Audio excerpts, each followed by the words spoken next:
पिछले वीडियो में हमने यहाँ पे लगभग 60 सवाल ले लिए थे। आज हम उससे आगे की बात करेंगे। देखिए, जो आज का ये वीडियो है ये JEE CNW LDC Kota level 6 का जो पेपर हुआ था उसका है, और ये अगर आप डिपार्टमेंटल एग्जाम की तैयारी कर रहे हैं तो ये वीडियो आपके लिए काफ़ी इंपॉर्टेंट होने वाला है।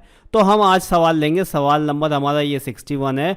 बॉक्सेन HL वैगन का एक्सल लोड कितना होता है? बहुत ही इंपॉर्टेंट सवाल है। जितने भी एक्सल लोड वाले सवाल होते हैं काफ़ी इंपॉर्टेंट सवाल होते हैं। सवाल नंबर 61 और इसका राइट आंसर है C 22.9 टन। ध्यान से समझिएगा, बॉक्सेन HL वैगन का एक्सल लोड कितना होता है? तो इसका राइट आंसर है C 22.9 टन। चलिए देख लेते हैं अगला सवाल। सवाल नंबर यहाँ पे हमारा आ गया 62। LHB डिज़ाइन कोचों में लगे कपलर का प्रकार, यानी जो LHB डिज़ाइन के कोच है, LHB कोच है, उसमें किस प्रकार के कपलर लगे होते हैं? और इसका राइट आंसर है A H टाइप। अगला सवाल लेते हैं। सवाल नंबर 63। CBC नकल पिन का व्यास कितना होता है? CBC नकल पिन का डायमीटर कितना होता है? द डायमीटर ऑफ CBC नकल पिन इज, और इसका राइट आंसर देखिए, अगर आपको राइट आंसर पता है तो कमेंट करके ज़रूर बताइएगा। जितने भी सवाल का राइट आंसर आप जानते हैं कमेंट करके बताइएगा। वीडियो पॉज कर दीजिएगा, कमेंट ज़रूर करिएगा। तो सवाल नंबर 63 का राइट आंसर है A, ऑप्शन A 41.28 mm। चलिए अगला सवाल देख लेते हैं। सवाल नंबर 64। 140 टन ब्रेकडाउन दुर्घटना राहत ट्रेन के साथ मैसूर मंडल में स्थित है। मैसूर मंडल में कहाँ पे है? देखिए, ये जो पेपर है मैसूर मंडल का है, इसलिए यहाँ पे जो ART की बात हुई है या 140 क्रेन की बात हुई है वो मैसूर मंडल की हुई है। आप जिस डिवीज़न जिस जोन में होंगे, जब आप यहाँ पे पेपर, जब अगर आपके पेपर में 140 क्रेन का सवाल आएगा तो आपके डिवीज़न में पूछा जाएगा कि आपके डिवीज़न या फिर आपके जोन में 140 टन का ब्रेकडाउन क्रेन कहाँ कहाँ पे है, एक्सीडेंट रिलीफ ट्रेन कहाँ कहाँ पे है। तो इस चीज़ का ध्यान रखिएगा। तो जो यहाँ पे ये सवाल दिया है, इस सवाल के हिसाब से इसका जो राइट आंसर है वो है यहाँ पे D आरसीकेर। अगला सवाल देख लेते हैं। सवाल नंबर यहाँ पे 65। तौल तुलन के लिए electronic in motion web bridge के ऊपर से गुजरने वाले वैगनों की गति कितनी है? देखिए, यहाँ पे जो वेब ब्रिज होते हैं जहाँ पे गाड़ियों का वजन किया जाता है, गुड्स गाड़ियों का, माल गाड़ियों का वजन किया जाता है,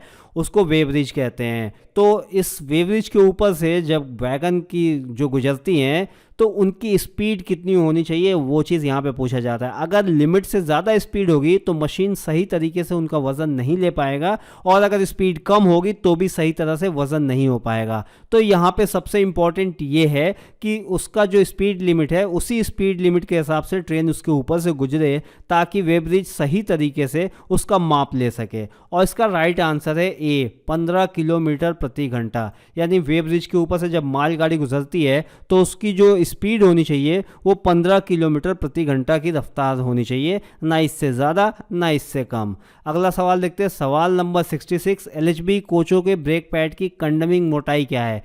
कंडमिंग साइज़ क्या है? कितनी मोटाई जब होती है, जब कब रह जाती है तो यहाँ पे LHB कोचों के ब्रेक पैड को कंडम कर दिया जाता है या फिर चेंज कर दिया जाता है? और इसका राइट आंसर है A 7 to 10 mm। अगला सवाल देखते हैं। सवाल नंबर हमारा आ गया 67। सवाल नंबर 67। LHB कोचों में FIBA FIBA FIBA LHB coach में FIBA का अर्थ क्या होता है? FIBA का फुल फॉर्म यहाँ पे पूछा जा रहा है कि FIBA क्या होता है। देखिए, FIBA जो होता है बहुत ही इंपॉर्टेंट चीज़ है LHB के लिए। अगर आप LHB के बारे में पढ़ना चाहते हैं, जानना चाहते हैं, तो सबसे पहले आपको FIBA और WSP जानना चाहिए। FIBA के ऊपर मैंने डिटेल वीडियो बना रखा है, काफ़ी अच्छा वीडियो है, आप जाके मेरे चैनल पर देख सकते हैं, जिसमें मैंने बहुत सिंपल साधारण भाषा में FIBA के बारे में समझाया है। तो यहाँ पे FIBA का फुल फॉर्म पूछा जाता है। FIBA का फुल फॉर्म क्या है? तो FIBA का फुल फॉर्म है failure indication come break application.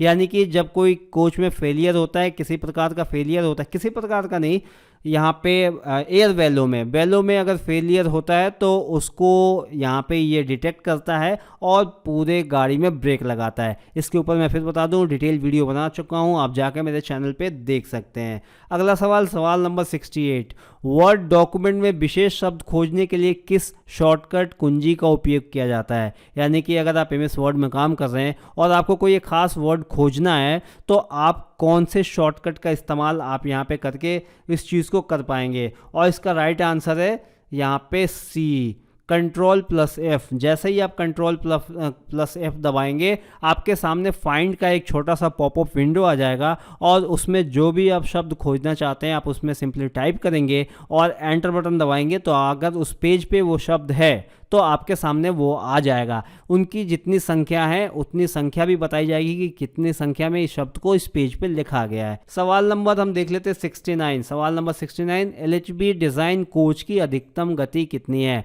Maximum speed of LHB design coaches, यानी कि जो एलएचबी कोच है उसको मैक्सिमम कितने स्पीड से हम चला सकते हैं। और इसका राइट आंसर है बी, 160 किलोमीटर प्रति घंटे के रफ्तार से एलएचबी कोच को चलाया जा सकता है। अगला सवाल देख लेते हैं। सवाल नंबर 70, प्रारंभिक स्टेशन पर यात्री ट्रेनों का ब्रेक पावर प्रतिशत कितना होता है? यानी जो कोई ट्रेन जहां से छूटती है, जो उसका स्टार्टिंग स्टेशन होता है वहां पे उसका ब्रेक पावर कितना % होना चाहिए। और ये समझ लीजिए कि बहुत ही इंपॉर्टेंट सवाल है और इसका राइट आंसर है यहाँ पे बी, 100%। यानी कोई भी ट्रेन जब शुरू होती है तो उसका ब्रेकिंग पावर 100% होना चाहिए। अगर 100% से कम है तो उसमें आपको गाड़ी अलाउ नहीं होगी और जब तक उसका ब्रेक पावर 100% नहीं होगा तब तक वो गाड़ी चलने के लिए रेडी नहीं रहेगी। सवाल नंबर 72, बीपीसी जारी करने वाले बिंदु पॉइंट पर ब्रेक पावर प्रतिशत सीसी रेक है। यानी कि जो हमारा the brake power percentage CC rake at the BPC issue point is, BPC जब इशू होता है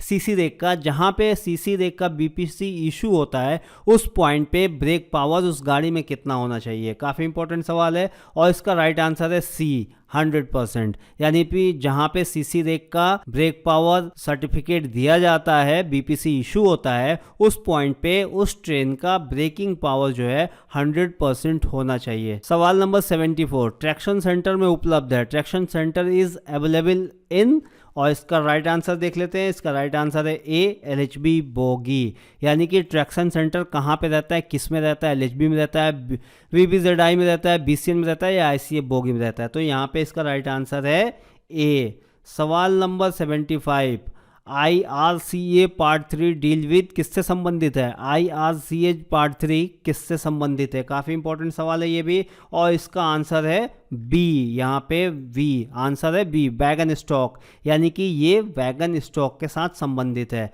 अगला सवाल देख लेते हैं।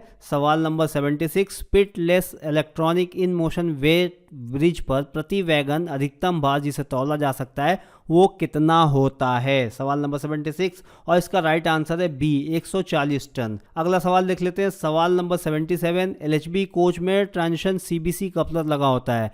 Transition CBC coupler in LHB coaches is fitted on, कहाँ पे लगा होता है, किस कोच में लगा होता है, किस प्रकार के कोच में लगा होता है? और इसका राइट आंसर है ए, यहाँ पे ए, LWLRRM।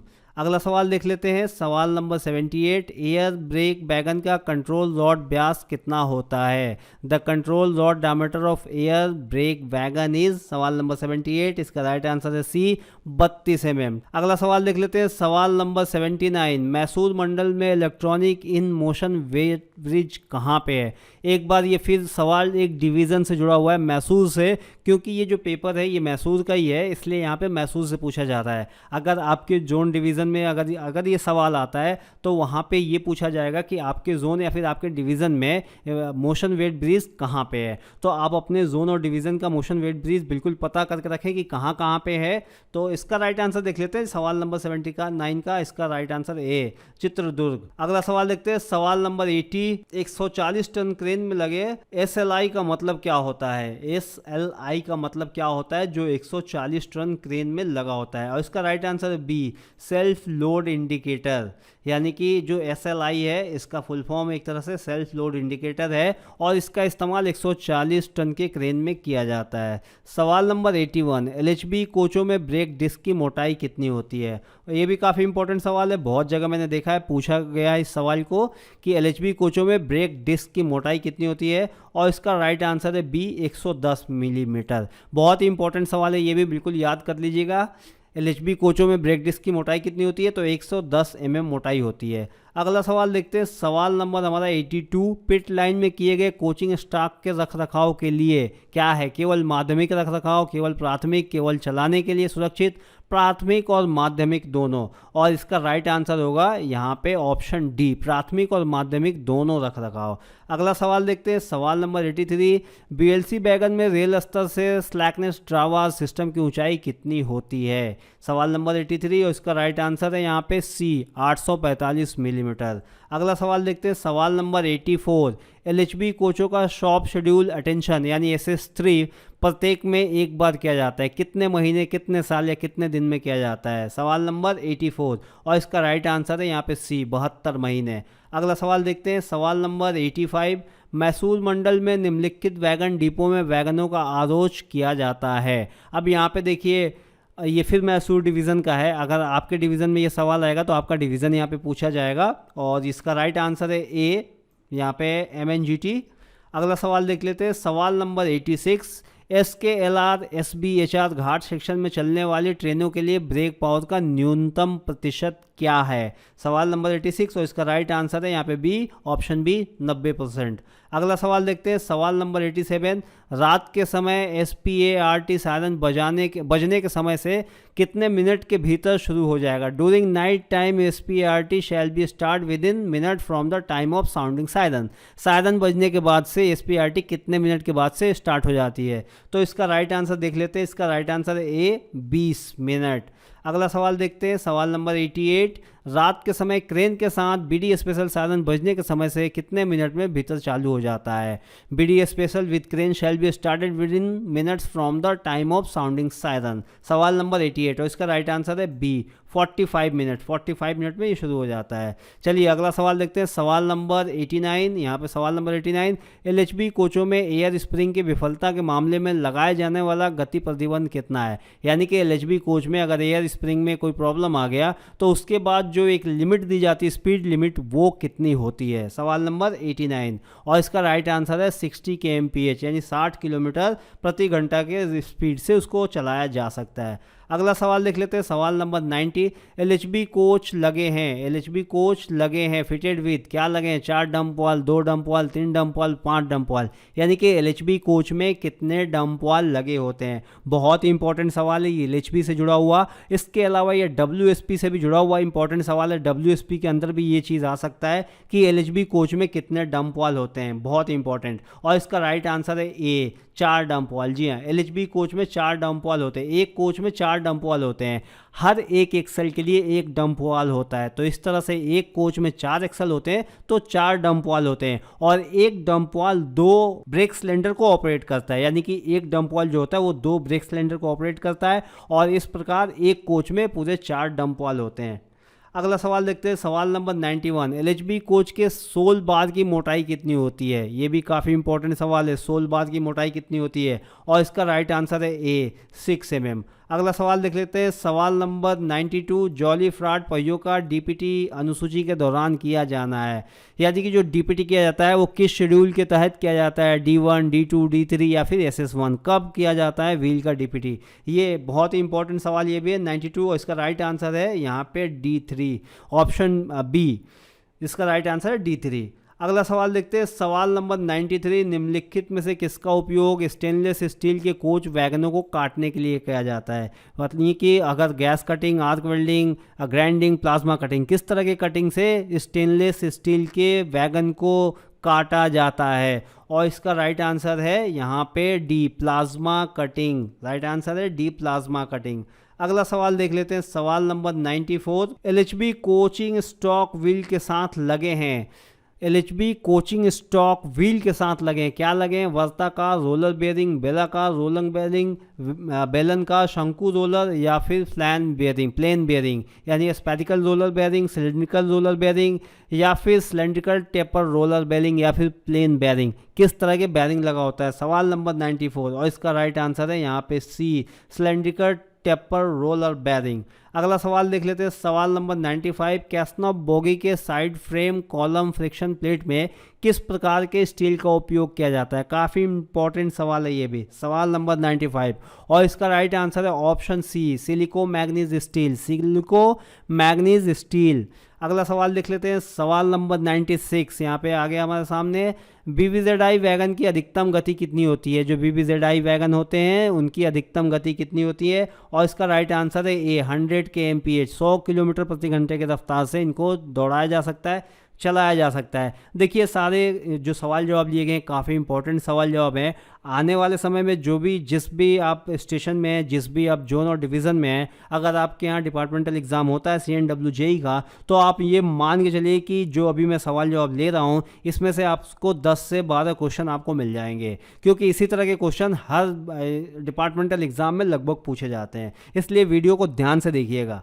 अगला सवाल लेते हैं, सवाल नंबर यहाँ पर 97, परिचालन शाखा को किस सिख वैगनों को सलाह सूचित देने के लिए प्रयुक्त मेमो का इस्तेमाल किया जाता है। यानी वो कौन सा मेमो होता है जिनको दिया जाता है सिख वैगनों को सलाह सूची देने के लिए, और इसका राइट आंसर है ए, यहाँ पे RS16 दिया जाता है। अगला सवाल देखते हैं, सवाल नंबर 98, परिचालन शाखा को फिट वैगनों की सलाह देने के लिए प्रयुक्त मेमो, यानी जो वैगन फिट हो गए हैं उनके लिए किस तरह का मेमो इस्तेमाल किया जाता है, और इसका राइट आंसर है बी, 98 का राइट आंसर है बी, RS17। अगला सवाल देखते हैं, सवाल नंबर 99, ट्रेनों के प्राथमिक माध्यमिक अनुरक्षण के लिए कोचिंग डिपो में रिकॉर्ड रखा जाता है। किस तरह का रिकॉर्ड रखा जाता है, जो रिकॉर्ड रखा जाता है उसका नाम क्या है। सवाल नंबर यहाँ पे 99, और इसका राइट आंसर है यहाँ पे सी, RS7। अगला सवाल देख लेते हैं, सवाल नंबर 100, इंजीनियरिंग ड्राइंग में हैचिंग रेखाएं संदर्भ रेखा से कितने डिग्री पे खींची जाती हैं। बहुत इंपॉर्टेंट सवाल है, और इसका राइट आंसर है डी, 45 डिग्री। अगला सवाल देख लेते हैं, सवाल नंबर यहाँ पे आ गया हमारा 101। टोटल 110 सवाल होने थे, 50-60 सवाल हमने 60 सवाल पहले ले लिए थे, और आज के वीडियो में 60 से हम आगे ले रहे हैं। तो सवाल नंबर हमारा आ गया 101, केंद्रीय हिंदी समिति के अध्यक्ष कौन है। केंद्रीय हिंदी समिति के अध्यक्ष कौन है, और इसका राइट आंसर हम देख लेते हैं ए, प्रधानमंत्री, प्राइम मिनिस्टर, यानी किसके अध्यक्ष, प्रधानमंत्री होते हैं। अगला सवाल देखते हैं, सवाल नंबर 102, राजभाषा अधिनियम 1963 कब पारित किया गया था। अब यहाँ पे तो साल बता ही दिया गया 1963, मतलब 1963 में पारित किया गया था, लेकिन वो डेट कौन था, किस डेट को पारित किया गया था। तो इसका राइट आंसर है ए, 10/5/1963 को पास किया गया था। अभी ये जितने सवाल जवाब है लगभग सब राजभाषा से जुड़े हुए हैं, काफ़ी इंपॉर्टेंट सवाल जवाब है। सवाल नंबर 103, राजभाषा नियमों के अनुसार पंजाब राज्य किस क्षेत्र में आता है। राजभाषा के हिसाब से पूरे देश को बांट दिया गया है, चार क्षेत्रों में ABC करके बांटा गया है, तो इसमें किस क्षेत्र में यहाँ पे पंजाब आता है। सवाल नंबर 130 और 103, इसका राइट आंसर है यहाँ पे B reason, right answer B, और रीजन भी बी। अगला सवाल देखते हैं, सवाल नंबर हमारा आ गया 104, हिंदी भाषा को राजभाषा बनाने का निर्णय कब लिया गया था। किस सन में हिंदी भाषा को राजभाषा बना दिया जाए, ये निर्णय सरकार के द्वारा कब लिया गया था। सवाल नंबर 104, और इसका राइट आंसर है बी, 14/9/1949। 14/9/1949 को हिंदी भाषा को राजभाषा बनाने का निर्णय लिया गया था। सवाल नंबर 5 देख लेते हैं, संसदीय राजभाषा समिति में लोकसभा के कितने सदस्य होते हैं। संसदीय राजभाषा समिति में लोकसभा के कितने सदस्य होते हैं। सवाल नंबर 105, और इसका राइट आंसर है बी, 20 सदस्य होते हैं। अगला सवाल देख लेते हैं, सवाल नंबर 106, हर साल हिंदी दिवस कब मनाया जाता है। अपना हर साल हिंदुस्तान के अंदर, इंडिया के अंदर, भारत के अंदर हर साल हिंदी दिवस कब मनाया जाता है, और इसका राइट आंसर है बी, 14 सितंबर। 14 सितंबर को हिंदी दिवस मनाया जाता है, जो कि अभी आपके सामने आने वाला है, हिंदी दिवस आने वाला है, ठीक है। अगला सवाल देख लेते हैं, सवाल नंबर 107, राजभाषा नियमों के अनुसार कर्नाटक किस क्षेत्र में या किस रीजन में आता है। राजभाषा नियमों के अनुसार कर्नाटक किस रीजन में आता है। सवाल नंबर 107, और इसका राइट आंसर है बी रीजन में। ऑप्शन भी बी है, और इसका राइट आंसर है बी रीजन। चलिए सवाल नंबर 108 देख लेते हैं, मंडल राजभाषा कार्यान्वयन समिति के अध्यक्ष कौन है। सवाल 108 नंबर, तो इसका राइट आंसर है सी, DRM। अगला सवाल देख लेते हैं, सवाल नंबर 109, स्टेशन की घोषणाएं त्रिभाषी में किस क्रम में की जाती है? देखिए, जब स्टेशन पे कोई गाड़ी आती है या फिर किसी तरह का कोई अनाउंसमेंट किया जाता है तो 3 भाषा में किया जाता है। तो वो 3 भाषा जो होते हैं उनका क्रम क्या होता है? 3 भाषा तो एक क्षेत्रीय होता है, एक हिंदी होता है, एक इंग्लिश होता है, लेकिन उसका क्रम क्या होता है? पहले किस भाषा में अनाउंसमेंट की जाती है, फिर किस भाषा में और फिर किस भाषा में? तो इसका राइट आंसर 109 का राइट आंसर है ए। यहाँ पे पहले क्षेत्रीय भाषा में, फिर हिंदी में और फिर अंग्रेजी में, इन क्रम में यहाँ पे अनाउंसमेंट किया जाता है। और ये आखिरी सवाल देख लेते हैं, सवाल नंबर 110, राजभाषा पर वार्षिक कार्यक्रम कौन तैयार करता है? सवाल नंबर 10, राजभाषा पर वार्षिक कार्यक्रम कौन तैयार करता है? और यहाँ पे क्या क्या ऑप्शन है? होम मिनिस्ट्री, यहाँ पे वित्त मंत्रालय, फाइनेंस मिनिस्ट्री, रेल मंत्री और डिफेंस मिनिस्ट्री। तो यहाँ पे इसका ऑप्शन होगा, राइट ऑप्शन ए होगा, होम मिनिस्ट्री। होम मिनिस्ट्री के द्वारा राजभाषा पर वार्षिक कार्यक्रम तैयार किए जाते हैं।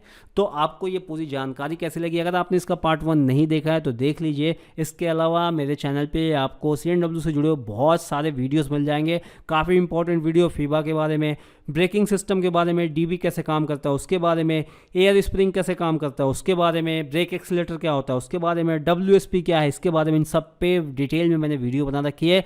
आप मेरे चैनल पर जाकर देख सकते हैं। और नए नए वीडियोस अगर आप देखना चाहते हैं तो इस चैनल को सब्सक्राइब करके बेल आइकन बटन दबा दीजिएगा, ताकि हर नए वीडियो का नोटिफिकेशन आपको मिल सके। ये वीडियो कैसे लगी कमेंट करके बताइएगा। वीडियो देखने के लिए धन्यवाद।